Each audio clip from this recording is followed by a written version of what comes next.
बिस्मिल्लाहिर्रहमानिर्रहीम अस्सलाम वालेकुम वरहमतुल्लाहि वबरकातुहू। नाज़रीन हकीम हाफिज़ मोहम्मद वैस बासी आपकी खिदमत में हाज़िर हूँ। दोस्तों, आज मैं एक नुस्खा आपके सामने पेश करना चाह रहा हूँ। इस हवाले से वो हज़रात जिनको पेट में गैस बहुत ज़्यादा बनती है, कमेंट में भी टिकटॉक पे भी कुछ दोस्तों ने जो है ना वो रब्ता किया और पर्सनल में भी कि गैस ज़्यादा बनती है, तो इस हवाले से कुछ बता दिया जाए। तो दोस्तों, आज मैं आपके सामने ना एक नुस्खा बता रहा हूँ आपको। आप आसानी के साथ ये चीज़ें मिलने वाली हैं, आप इसको बना के इस्तेमाल करें।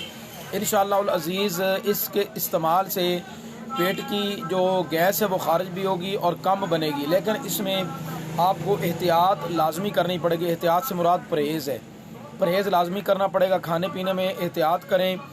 वो चीज़ें ख़ास तौर पे फ़ास्ट फूड जो है, इन चीज़ों से बिल्कुल आप रुक जाएँ। तली हुई चीज़ें, खट्टी चीज़ें, बाज़ारी, इनसे रुक जाएं। इन चीज़ों से ज़्यादातर गैस पैदा होता है। खाने के बाद पानी पीना छोड़ दें, कम से कम 2 घंटे तक खाने के बाद आप पानी नहीं पिएंगे, और खाने से पहले आधा घंटा अपनी रूटीन बना लें। वो हज़रात जिनको गैस का मसला है, गैस ज़्यादा पैदा होती है, इसके लिए नुस्खा आप नोट फरमा लें।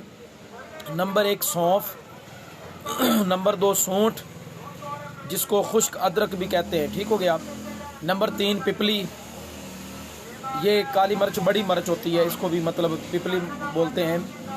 नंबर 4 बड़ी इलायची, इलायची कलां, बड़ी इलायची, सब्ज़ इलायची नहीं, बड़ी इलायची की बात कर रहा हूँ। ये 4 चीज़ें हो गई, और इसके बाद हरड़, और छठी चीज़ होगी शक्कर। इन सारी चीज़ों को आप पीस कर बिल्कुल सफ़ूफ पाउडर इनका कर लें।